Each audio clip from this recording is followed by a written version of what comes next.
All right. Hello, guys. This is Sarah Colata. Welcome to yet another talk of architecture talk tank.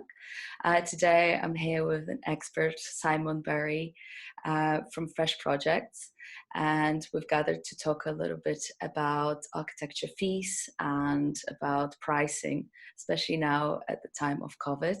Hello, Simon. Thank you very much for joining me for the talk. Hi, Sarah. Good to be here. Thank you. I'll let you introduce yourself. Okay, so like Sarah said, my name is Simon Berry. We started a company called Fresh Projects, and this is born out of the frustration that we had with the industry in the sense that we don't value our time and what we do well enough. And as a result, the industry as a whole generally doesn't charge what it should be doing for its services. And that has a whole knock-on effect through the whole industry in the sense that we're not earning what we should be earning on projects. As a result, we're not paying what we should be paying to very talented staff. And those staff are either leaving the industry, and I've seen that firsthand, to go work at a fancy management consultancy job, or go work in finance or something like that. Or we're not even attracting the right people into the industry from a graduate level in the first place. So what we're trying to do as Fresh Projects is trying to break that cycle and say, okay, we want to try and get fees right in the industry. We want to try and make sure that architects, engineers, and other built environment professionals are actually charging right, but making sure that whatever fee they are earning, they're actually staying within those costs. And that's very difficult for us to do because of our personalities. We'll come to that later. But yeah, we're just trying to provide the tools that ultimately make sure that our industry survives and thrives, and that we can all make money and attract talent and do fantastic work, because the reason we're here in the first place is we love designing, we love creating, and we just need the money to make sure that that happens. Thank you. Wow, I really feel like there is a true need for the services that you're providing, and all the issues that you mentioned in the industry, they're really quite permanent, and it's easy to see that. I think that it's true. A lot of people are actually leaving the industry because of the problem with payment. But how do Fresh Projects actually solve that problem, particularly with your service? So, I mean, it's a difficult problem to solve, and I kind of alluded to it before, but one of the main problems we have, and particularly with architects, is that our personality types are just such that we don't like doing this. There's a system called Myers-Briggs, I don't know if you've heard of it, personality test. So anyone will answer a whole bunch of questions, and at the end of that, it spits out what your personality type is, and they've classified it into one of 16 different types. And architects actually fall into a category called INTP, I think it is, yeah. And what that means is that we love ideas, we love concepts, we love creating, we love solving problems, but we don't really like facts and details. We don't like going into the nitty gritty and worrying about money and things like that. So it's a fundamental characteristic of personalities of architects, is that we don't like dealing with this issue about fees and money and stuff like that, and managing your practice. So it's a difficult nut to crack in terms of where we sit as a service provider or a product provider, is to try and say, how do we enable architects to be able to do things that they don't like doing, which is working out the correct fee and working and tracking your costs on projects. So we've taken an approach where we try and it's born out of experience of, in my background, I was working as commercial director for WSP, which is a big engineering company, and the same personality traits apply to engineers largely. And I was commercial director trying to crack the whip on all these engineers and say, please do a fee calculation, please do your project planning, please do your timesheets, all those sort of things. And it's just, it's like trying to get blood out of a stone. So generally the approach we take with Fresh Projects at a very high level, as a conceptual level, is to say, okay, let's get something in place, and that's not going to be 100% detailed. We're not going to plan down your project to every single hour and how long each drawing is going to take and how long each meeting is going to take and all that sort of stuff. But let's give you the tools to be able to very quickly, and when I say quickly, I'm saying 30 seconds, 1 minute, to work out what is the job going to cost you. And we admit that's not going to be 100% accurate because you can't do that in 30 seconds, but at least you've got something on a piece of paper that you can then start planning your project to. And I think that appeals particularly to architects, is to say, okay, let's spend a little bit of time, get something in place, make sure that we've got a reasonably good idea, call it an 80% confidence level of what the job is going to cost you to deliver. And then working off the basis of what the job's going to cost you to deliver, then what fee you should be charging the client. It sounds very simple. I think most people in the world think that they know that you should charge more than what you spend in order to be a profitable business.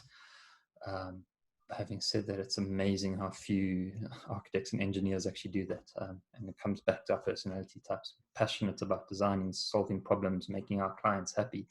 We'll often work through the nights, over weekends, ridiculous deadlines, put in so much effort to create amazing designs, because that's what we love doing, but that actually just blows the budget. It makes what we're doing unsustainable.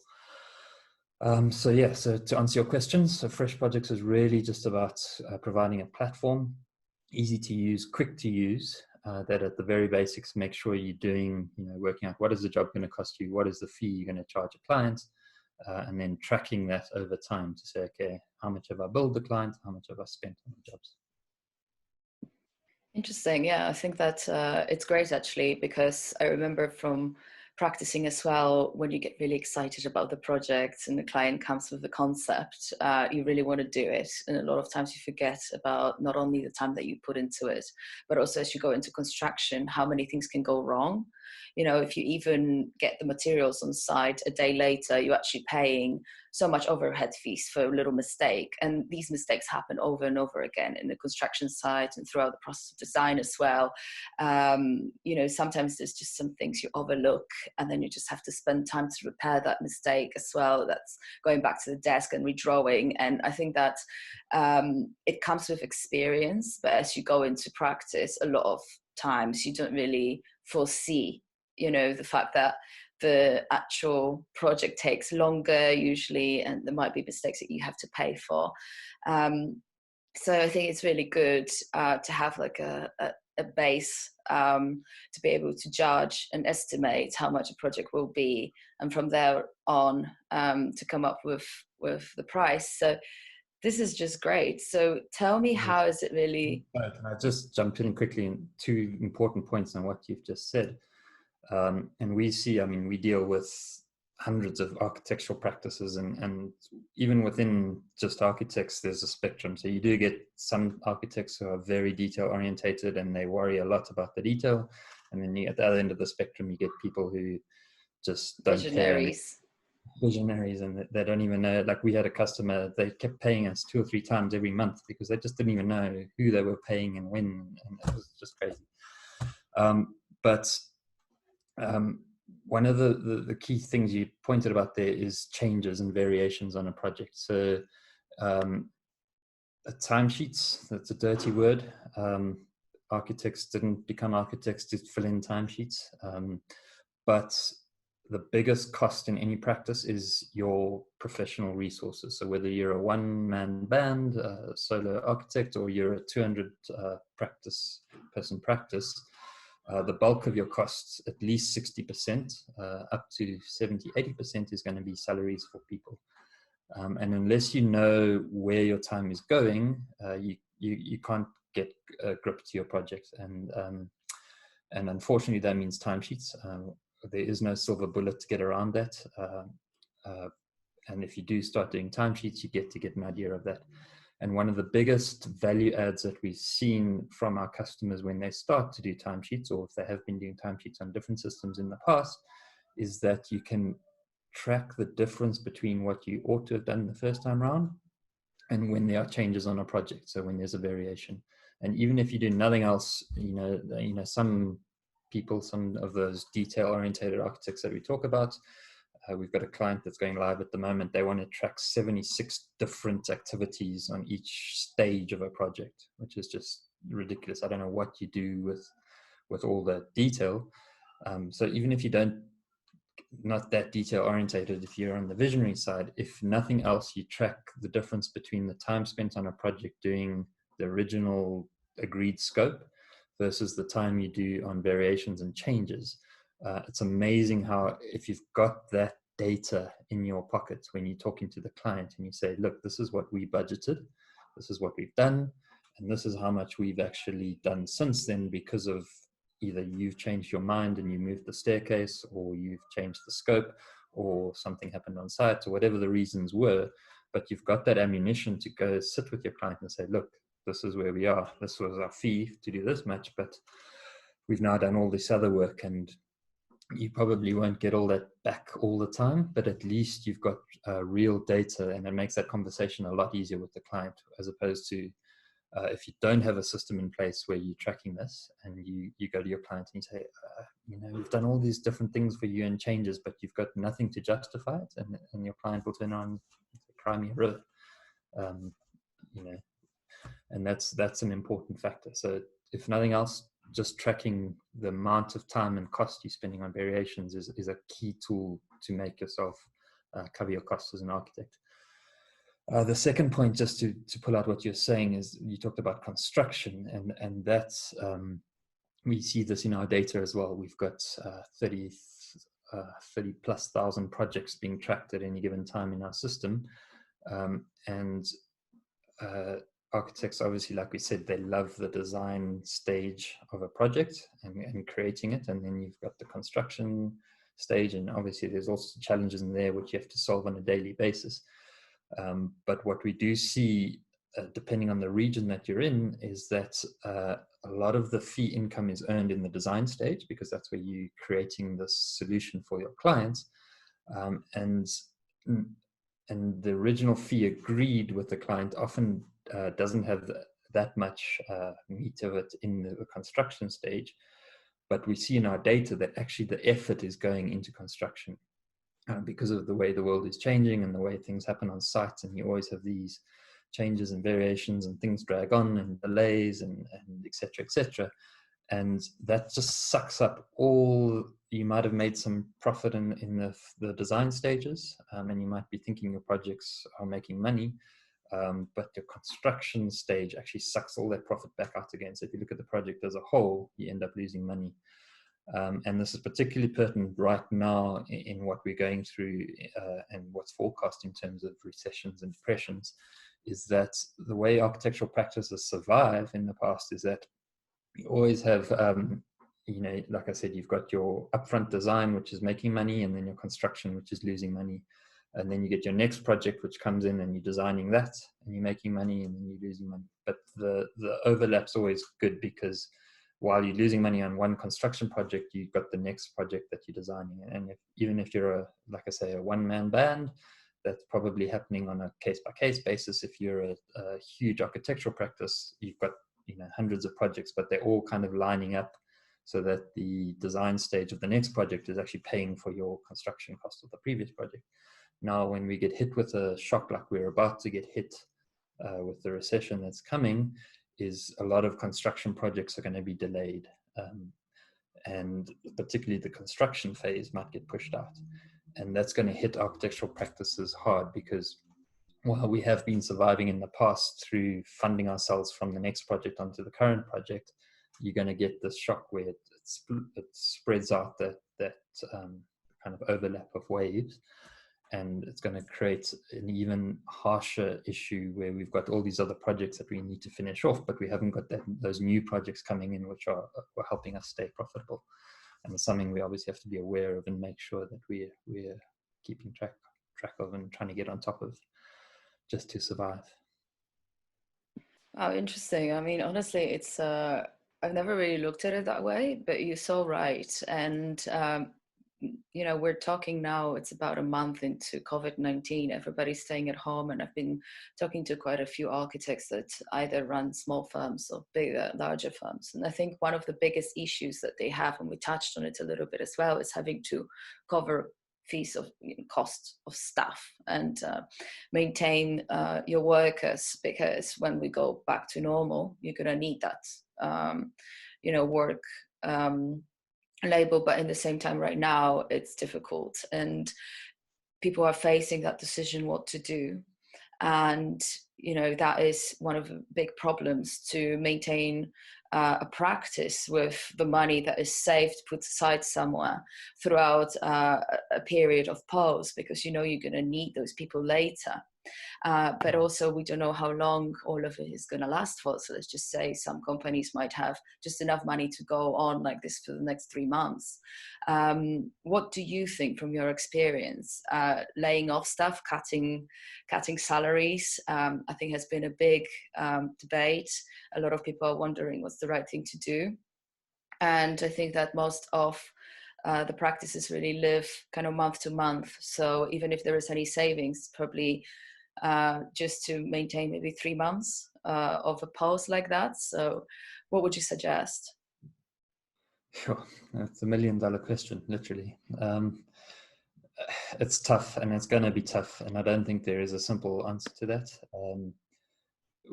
I think at the moment we probably, because this is such a big shock and everyone's there's this sense of community, and there's a lot of appeals to say, okay, please pay your providers, even if you're not getting the value. And I think in month one, which we still are in now, there's still a sense of that people are getting paid for what they should have got paid, and we're kind of surviving. So it's going to depend for how long this goes on for. I think if it's short, and there's signs already that people are starting to prioritize, if you want to call it that, the economy and the long-term issues over the short-term COVID threats. And I don't want to go into whether that's right or wrong. There's a lot of debate around that. But certainly there's indications that the lockdowns are going to be released in the next few months. So it may be that this is maybe a 3-month sort of shutdown that we're looking at, and then things will start to pick up after that. But even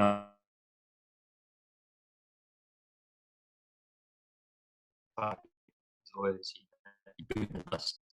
and I think it'll take a while, even if the lockdown does get withdrawn throughout the world, for us to get back to where we were before that. So it's going to be a 3 to 6 month shock for everyone. What I would say in terms of staff specifically is that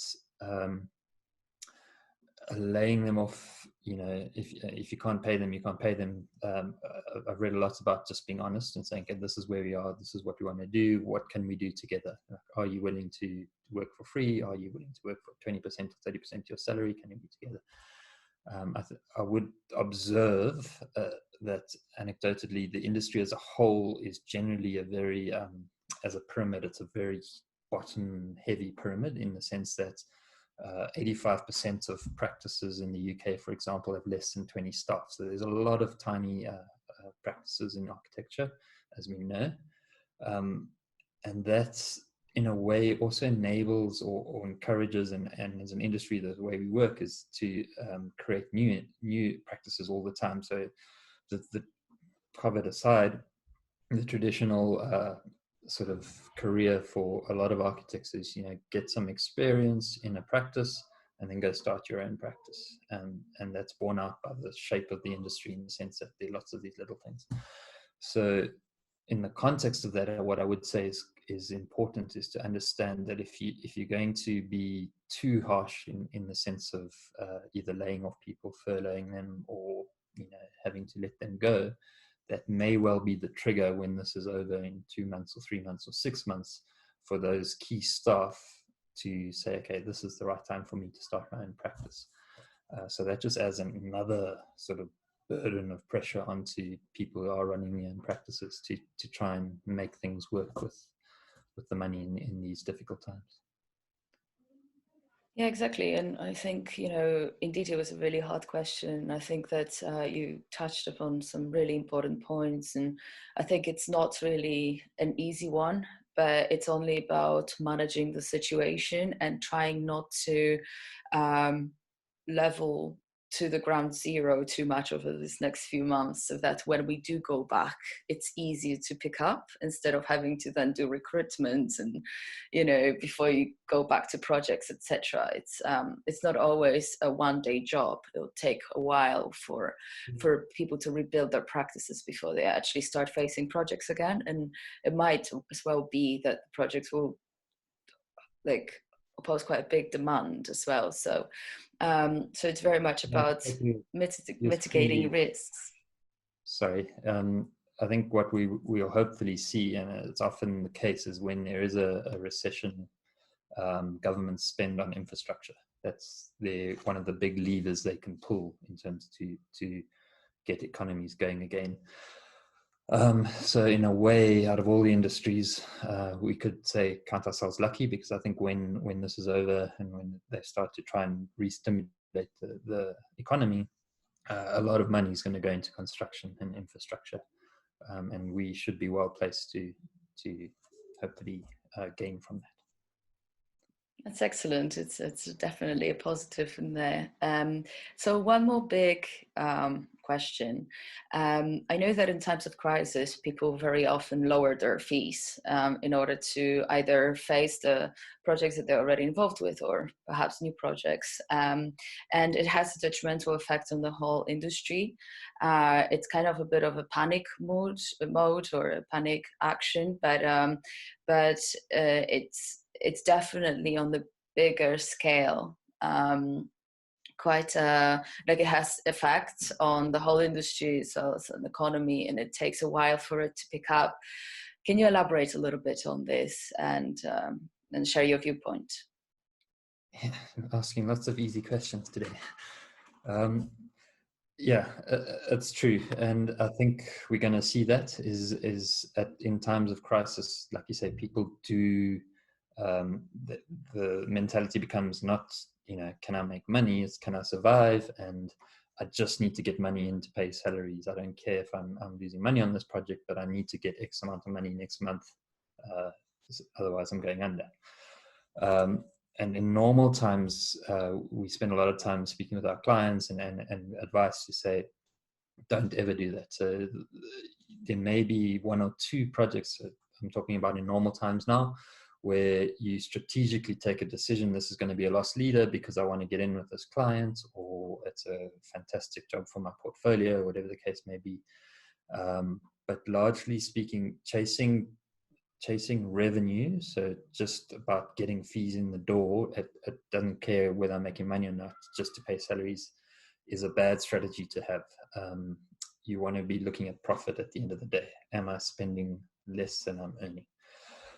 And what I would say is important now is to understand, okay, let's do work, and we're going to have to do work that just covers our costs.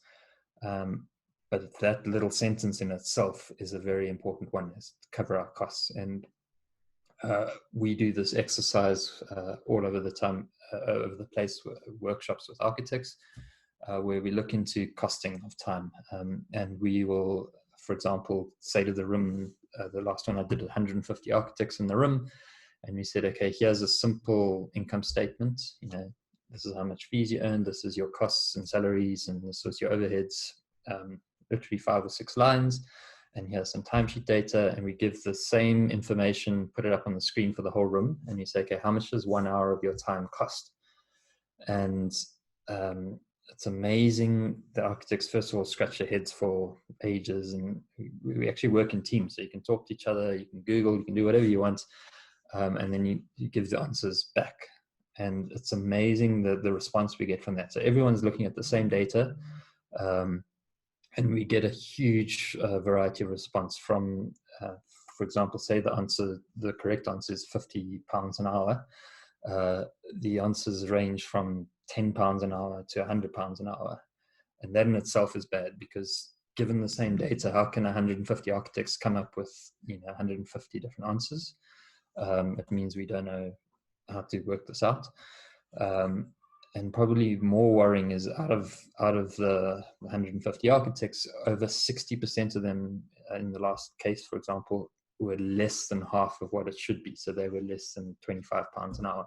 So what that's saying is that we don't know how to value our time and our fees and what they should be, and B, we undervaluing it by more than half. So we think we should be charging £25 an hour, and we should actually be charging £50 an hour.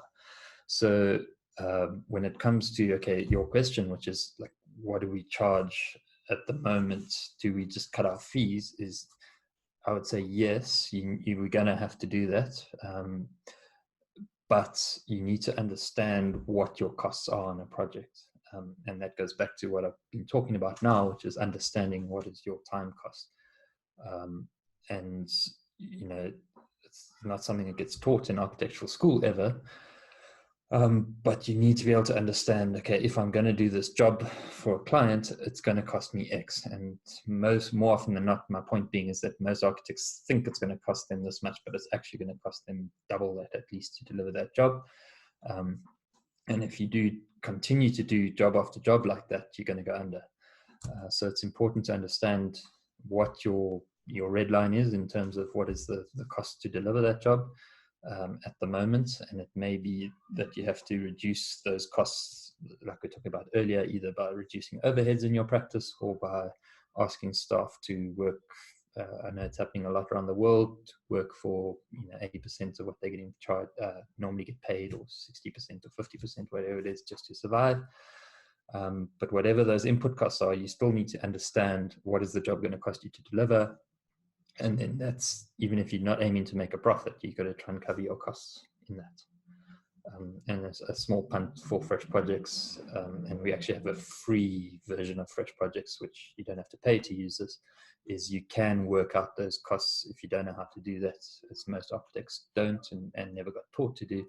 There are tools out there that allow you to put in what is the salary cost, what are your company costs, and it'll actually work out for you what is an hour of your time cost. And if you then do a budget on your job, you can then work out what is that project going to cost you, and then you at least know what your bottom line in terms of what the fee is that you can charge, and then work from there. Last question. So it sounds to me like it's basically negotiation time. Do you have any tips for negotiating either with clients or staff? So two different things. With staff, I'd say be honest. Again, our personality types in our industry, whether an engineer or architect, we often money isn't a driver for a lot of architects, engineers, and that's borne out by, I'm sure if you look around at your peers and colleagues, and we're actually more motivated by the chance to solve problems for our clients. So I think if you can be honest with your staff and say, okay, look, we're going through tough times. Everyone knows this. I mean, it's the number one issue right now. And that can pull you together as a team and say, okay, look, we're in this together. Let's get through it. We may have to cut costs. We may have to cut salaries. We may have to delay bonuses, whatever the case may be. I would say be honest with your staff and try and and that might actually make you stronger as a team and get, more productive work out of you and longer term engagement and loyalty and all that sort of stuff.